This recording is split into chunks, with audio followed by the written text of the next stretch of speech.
live to the House. Zelenskyy about to address this joint meeting of Congress, Americans watching across the nation. There you see Vice President Kamala Harris, House Speaker Nancy Pelosi.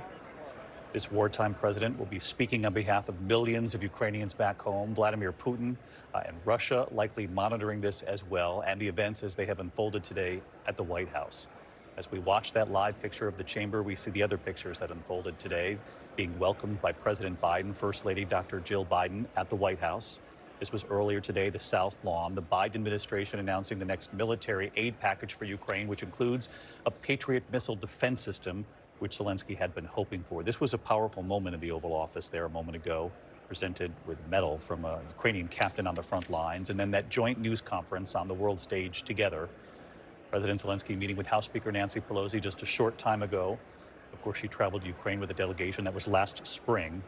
Zelenskyy is coming before Congress as lawmakers now consider another $45 billion in emergency assistance to help fund Ukraine's battle against Russia.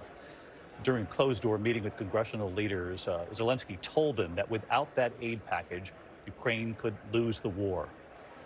Some of the historical images, as you look at that packed chamber tonight, members of the Senate, members of Congress, all there. It was Winston Churchill who addressed Congress back in 1941. As I mentioned, he was the last wartime president to make such a trip. These are the pictures we showed you earlier on World News Tonight, and it's just striking when you take into account the historical context, how long it's been since we've seen something like this play out in Washington. President Zelenskyy making the most out of his first trip out of Ukraine since Russia's invasion. It was 300 days ago now. As we have mentioned today, this is his second time addressing Congress, his first address in person. Speaker Nancy Pelosi had urged all members to attend tonight, calling Zelenskyy's appearance poignant and personal to her. Zelenskyy's visit to the nation comes less than 2 weeks before Republicans assume control of the House. He has had bipartisan support up until now. It's not expected to change, though there have been some Republicans who have questioned continuing the funding at such a level. He's expected to make the case tonight that support for Ukraine does not fade with this new Congress, that he continues to get bipartisan support.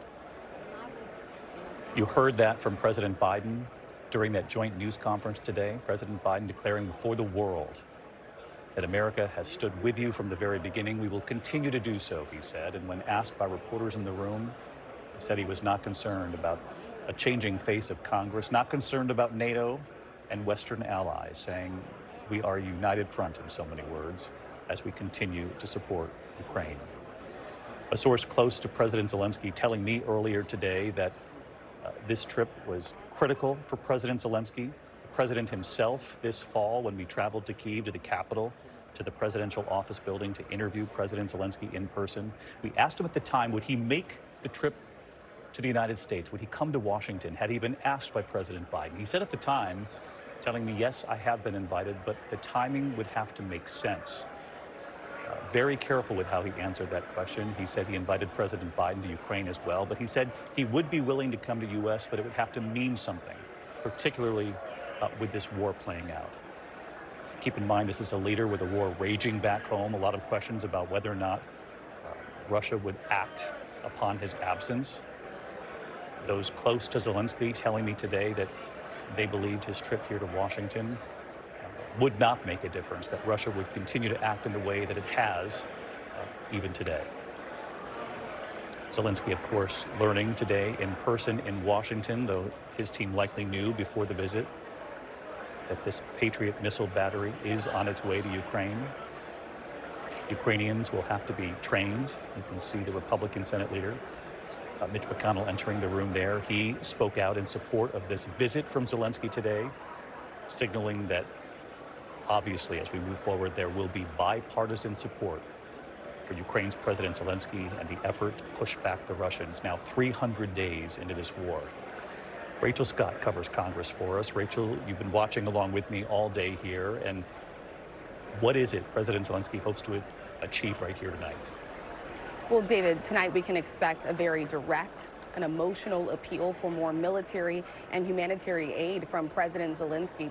You said it's been 300 days since Russia invaded Ukraine. This is his first trip outside of the country, coming here to Capitol Hill to meet with lawmakers. And soon it will be a divided government here in Washington, D.C., as Republicans are expected to take control of the House in January. You see there, Senate Minority Leader Mitch McConnell earlier today, he said it's the morally right thing to do for America to continue to provide support to Ukraine, that it's in our best interest. And tonight, this will definitely be historic, an image that we have not seen here on Capitol Hill since 1941, when Winston Churchill addressed members of Congress. Today, Zelenskyy was asked what his message is to Ukraine, and he talked about a message of peace, something that is so foreign to his country, to the people who live in Ukraine right now, as they are under siege by Russia at this point. But the Congress is considering an additional $45 billion in aid. You see House Speaker Nancy Pelosi standing there at the front of the House chamber. She's actually wearing a pin that was given to her by President Zelenskyy when she was on the ground in Ukraine. She told all members tonight that there will be a very special focus on democracy, David. And this is the moment, Rachel. Rachel Scott on the Hill for us. There you see President Zelenskyy waiting to be introduced. Of Ukraine. That was it. House Sergeant at Arms General William Walker introducing President Zelenskyy. This is an extraordinary moment playing out in Washington, and it feels an awful lot like a State of the Union address for those of you who have joined us over the many years that we've covered those live as well. Shaking hands, being welcomed by Republicans and Democrats inside that chamber for a joint meeting, we're calling this. President Zelenskyy clearly deciding to continue to wear what he has worn during the entire course of this war. No formal suit for him and tie. And for those of us who have met him in person, this is not a surprise. I've been told by that source close to the president that he is here in the U.S. but will leave very soon after. Obviously not giving away any travel details, but does not plan to stay here in the U.S. for very long at all.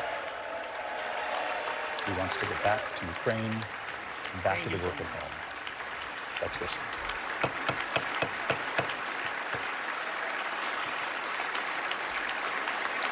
Thank you so much.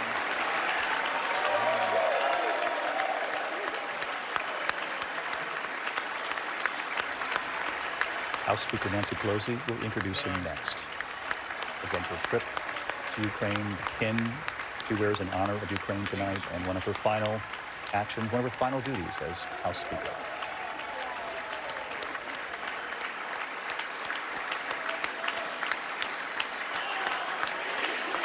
Героям слава!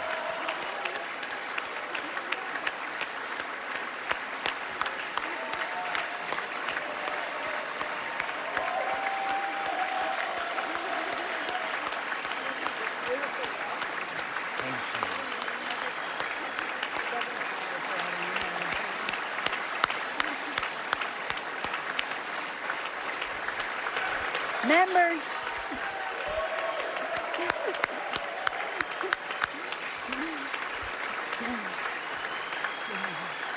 members of Congress.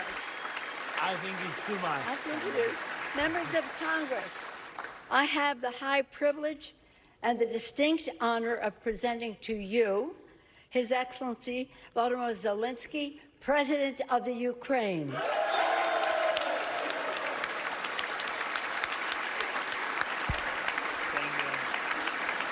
Thank you so much.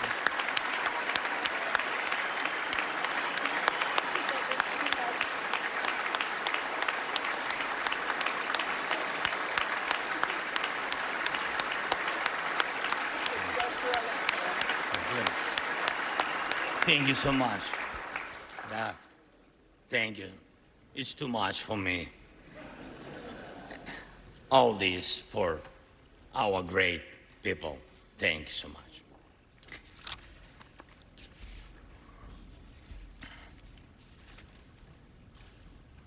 Dear Americans, in all states, cities, and communities, all those who value freedom and justice, who cherish it as strongly as we Ukrainians, in all our cities, in each and every family, I hope my words of respect and gratitude resonate in each American heart. Madam Vice President, I thank you for your efforts in helping Ukraine. Madam Speaker, you bravely visited Ukraine during the full-fledged war. Thank you very much. Great honor. Thank you.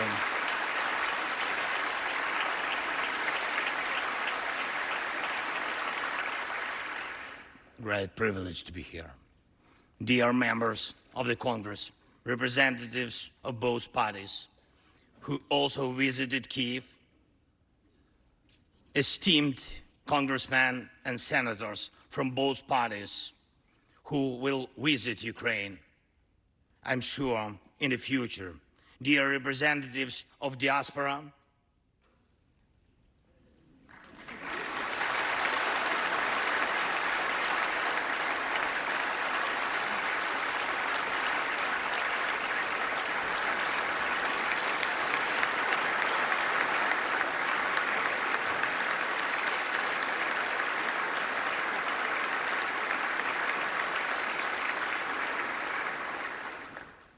present in this chamber and spread across the country, dear journalists. It's a great honor for me to be at the US Congress and speak to you and all Americans. Against all odds and doom and gloom scenarios, Ukraine didn't fall. Ukraine is alive and kicking.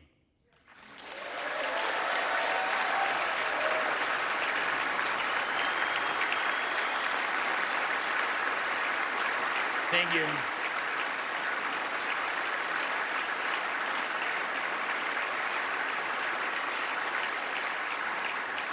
And it gives me good reason to share with you our first joint victory. We defeated Russia in the battle for minds of the world. We have no fear, nor should anyone in the world have it. Ukraine's gained this victory, and it gives us courage, which inspires the entire world.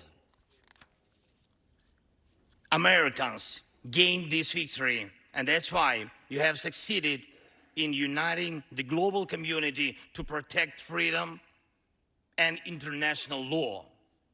Europeans gained this victory, and that's why Europe is now stronger and more independent than ever. The Russian tyranny has lost control over us.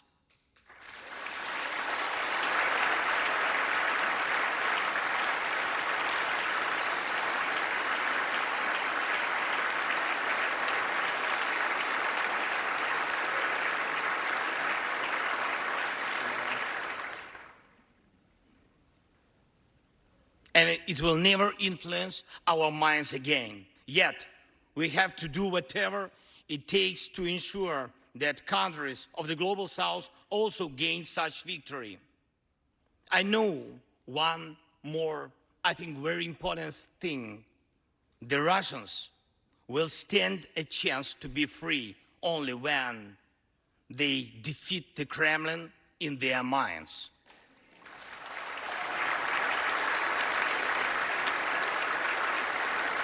Yet, the battle continues, and we have to defeat the Kremlin on the battlefield. Yes, this battle is not only for the territory, for this or another part of Europe. The battle is not only for life, freedom, and security of Ukrainians or any other nation which Russia attempts to conquer. This struggle will define in what world our children and grandchildren will live, and then their children and grandchildren. It will define whether it will be a democracy of Ukrainians and for Americans for all. This battle cannot be frozen or postponed.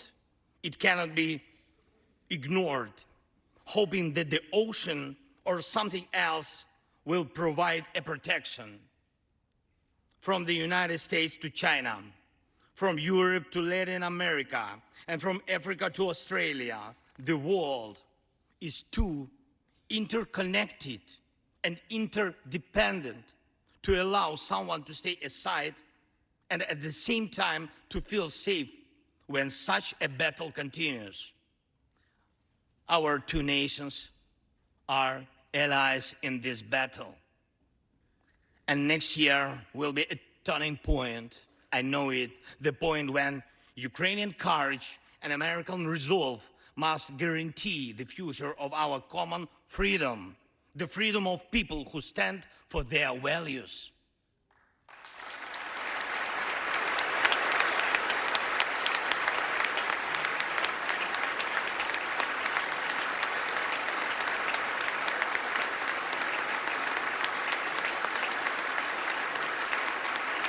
Ladies and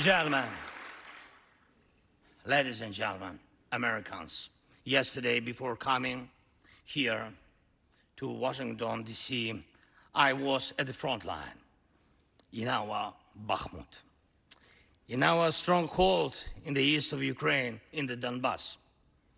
The Russian military and mercenaries have been attacking Bakhmut non-stop since May. They have been attacking it day and night, but Bakhmut stands.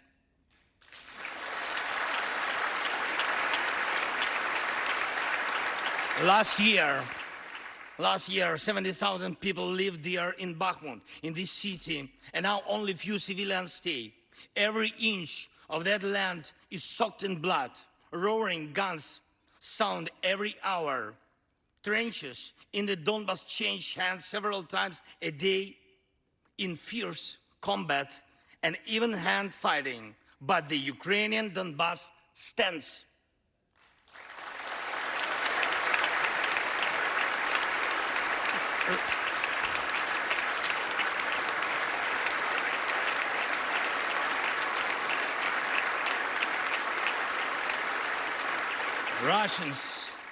Russians use everything they have against Bakhmut and our beautiful cities. The occupiers have a significant advantage in artillery. They have an advantage in ammunition.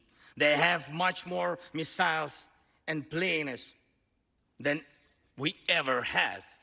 And it's true, but our defense forces stand.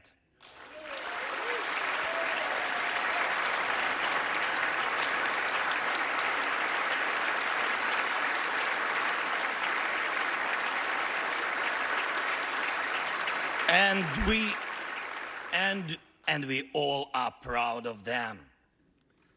The Russians' tactic is primitive. They burn down and destroy everything they see. They send thugs to the front lines. They send convicts to the war. They threw everything against us, similar to the other tyranny, which is in the Battle of the Bulge.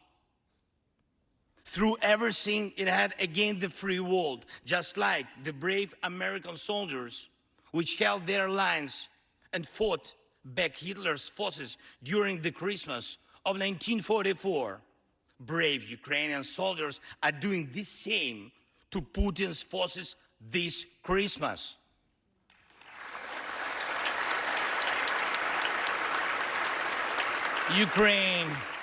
Ukraine holds its lines and will never surrender.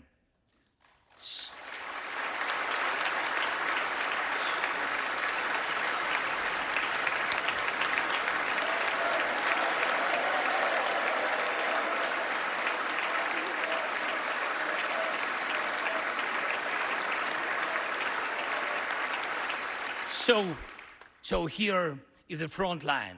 The tyranny which has no lack of cruelty against the lives of free people. And your support is crucial, not just to stand in such fight, but to get to the turning point to win on the battlefield. We have artillery. Yes. Thank you. We have it.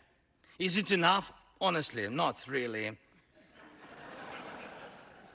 to ensure Bakhmut is not just a stronghold that holds back the Russian army, but for the Russian army to completely pull out. More cannons and shells are needed. If so, just like the Battle of Saratoga, the fight for Bakhmut will change the trajectory of our war for independence and for freedom. If your patriots stop the Russian terror against our cities, it will let Ukrainian patriots work to the full to defend our freedom. When Russia cannot reach our cities, but its artillery, it tries to destroy them with missile attacks. More than that, Russia found an ally in this genocidal policy, Iran. Iranian deadly drones sent to Russia in hundreds became a threat to our critical infrastructure. That is how one terrorist has found the other. It is just a matter of time when they will strike against your other allies. If we do not stop them now, we must do it.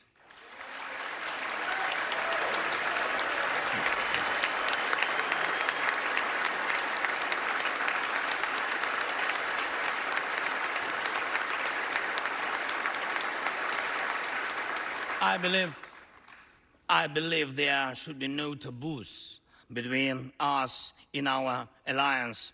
Ukraine never asked the American soldiers to fight on our land instead of us.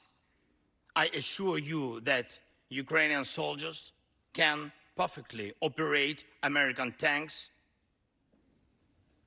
and planes themselves.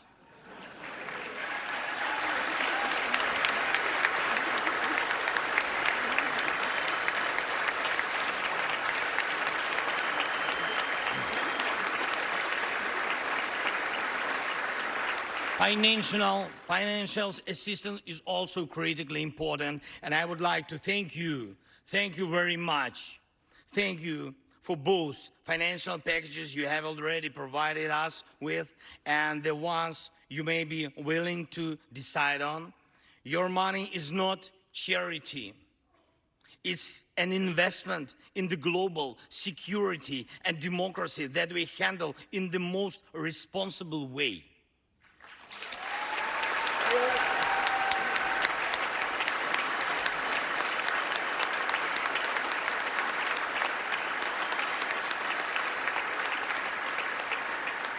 Russia could stop its aggression, really, if it wanted to, but you can speed up our victory. I know it.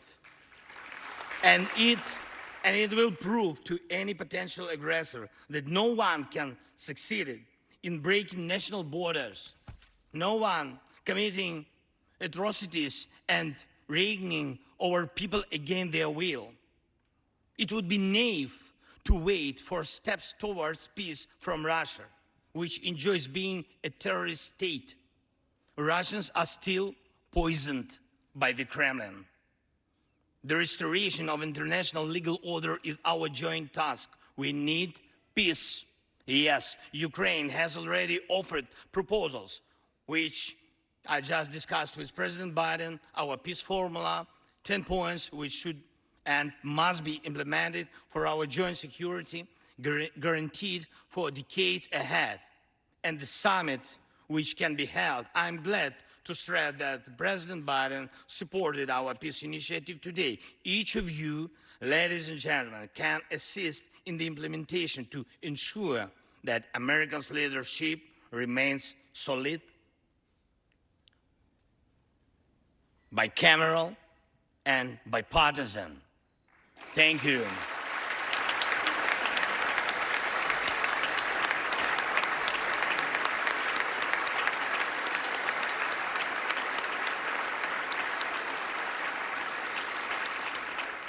You can strengthen sanctions to make Russia feel how ruinous its aggression truly is. It is in your power, really, to help us bring to justice everyone who started this unprovoked and criminal war. Let's do it. Let terrorists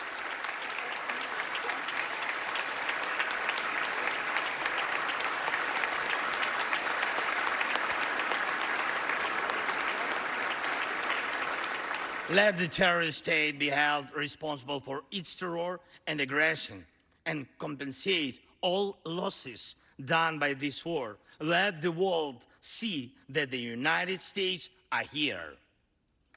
Ladies and gentlemen, Americans, in 2 days, we will celebrate Christmas. Maybe candlelit. Not because it's more romantic, no, but because there will be no electricity. Millions won't have neither heating nor running water. All of these will be the result of Russian missile and drone attacks on our energy infrastructure. But we do not complain. We do not judge and compare whose life is easier. Your well-being is the product of your national security, the result of your struggle for independence and your many victories. We, Ukrainians, will also go through our war of independence and freedom with dignity and success.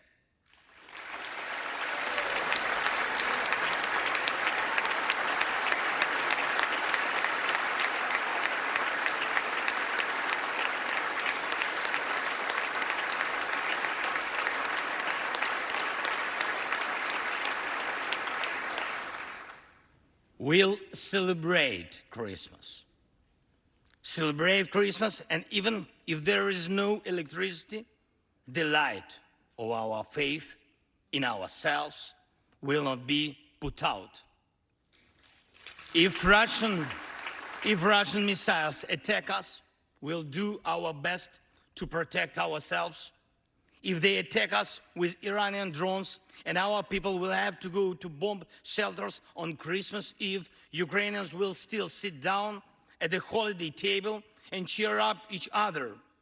And we don't have to know everyone's wish, as we know that all of us, millions of Ukrainians, wish the same: victory. Only victory.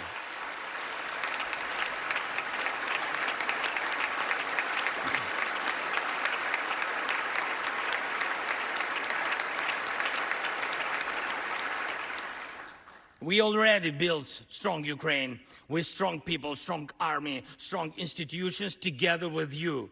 We developed strong security guarantees for our country and for entire Europe and the world together with you. And also together with you, we'll put in place everyone who will defy freedom. Put in.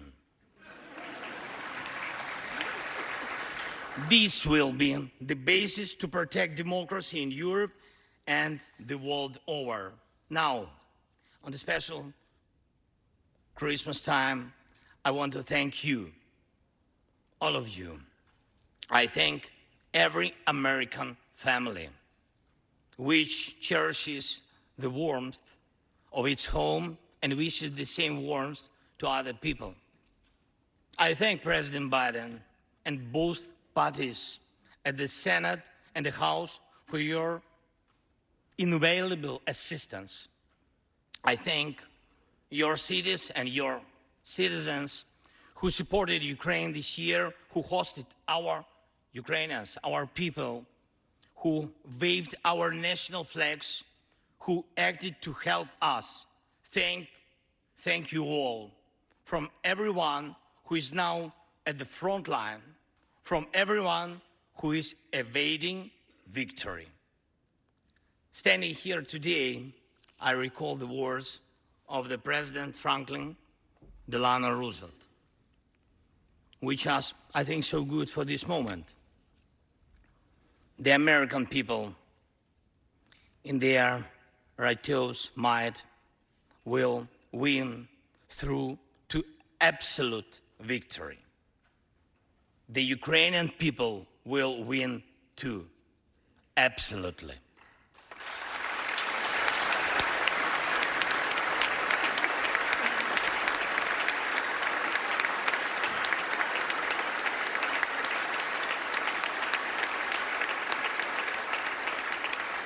I know that everything depends on us, on Ukrainian armed forces, yet so much depends on the world. So much in the world depends on you.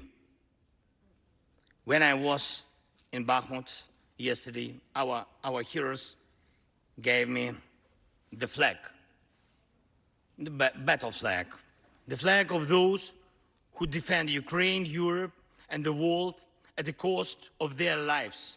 They asked me to bring this flag to you, to the US Congress, to members of the House of Representatives and senators whose decisions can save millions of people. So let these decisions be taken. Let this flag stay with you, ladies and gentlemen. This flag is a symbol of our victory. In this war, we stand, we fight, and we will win because we are united. Ukraine, America, and the entire free world.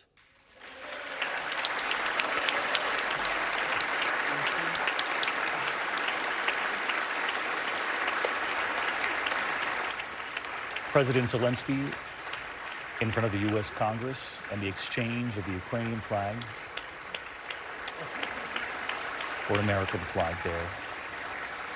He said Ukraine, America, and the free world united.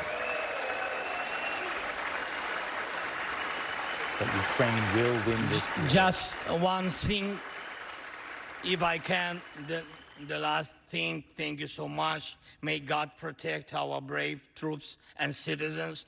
May God forever bless the United States of America. Merry Christmas and happy, victorious New Year. Slava Ukraini! Thanking the American people for their support, the people who have hosted Ukrainians here in this country, who have flown Ukrainian flags in their homes and neighborhoods.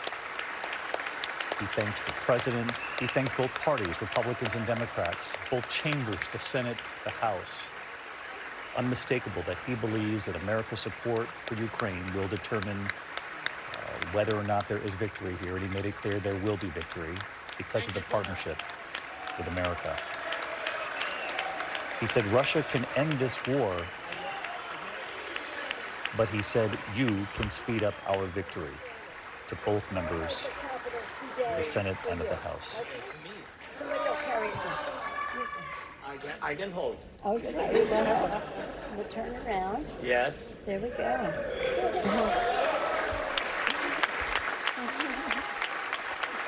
Proudly holding the American flag, the exchange of flags taking place. President Zelenskyy saying Ukraine will hold its lines, it will never surrender, that it was a great honor to speak before the U.S. Congress. This flag was flown over the Capitol today in honor of the president's visit. Thank you so much. I will take it.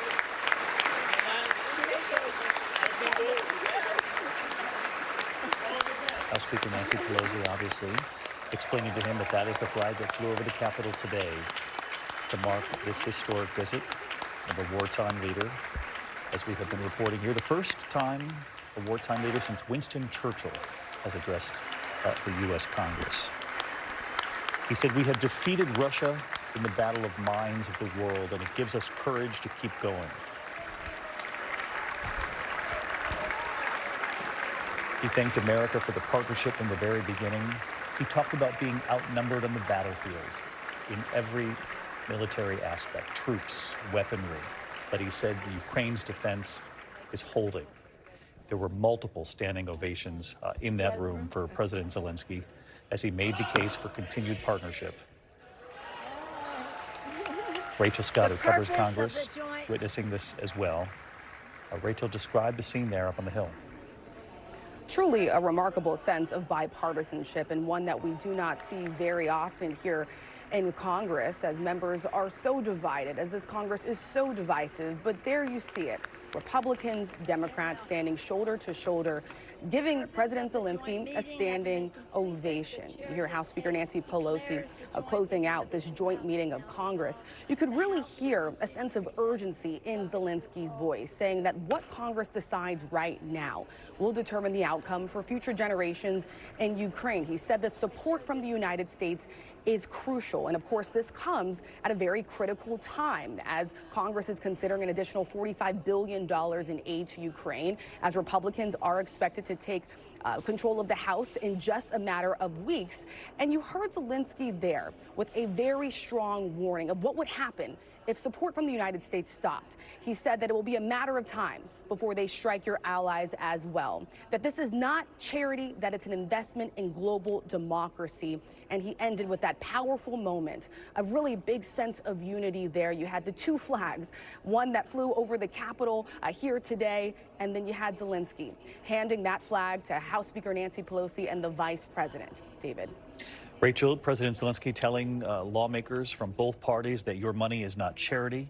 Your money is an investment in democracy, in our fight to preserve our own fragile democracy in Ukraine. Terry Moran, you and I were talking earlier on the air about this particular leader and his ability to connect with people not only in his own country but around the world as he fights Russia on a very human level, talking about Christmas approaching. He said if Ukrainian families have to go to bomb shelters on Christmas Eve, so be it, but that these families would then gather for Christmas and for the future of Ukraine. I mean, he's an electric performer. He had no preparation for public life aside from being an actor in a sitcom playing the president, and he met the moment that he was given, that this war by Russia in Ukraine, and he and his people have inspired the world with their defiance of Russian brutality. What he did tonight was attempt to connect their struggle for freedom and for their nation with the American story as well. Again and again, he referenced American history and tried to summon up that old sense in American politics that freedom fighters around the world deserve American support. Terry Moran at the White House. Terry, our thanks to you as always. And as we bid you a good night, President Zelenskyy wishing the American people a Merry Christmas and a happy, victorious New Year, he said, insinuating, obviously, that Ukraine will have victory ahead in this year to come. Our coverage continues on ABC News Live, abcnews.com. For our viewers in the West, I'll be back here with the entire team for World News Tonight. I'm David Muir in New York. Have a good night. This has been a special report from ABC News.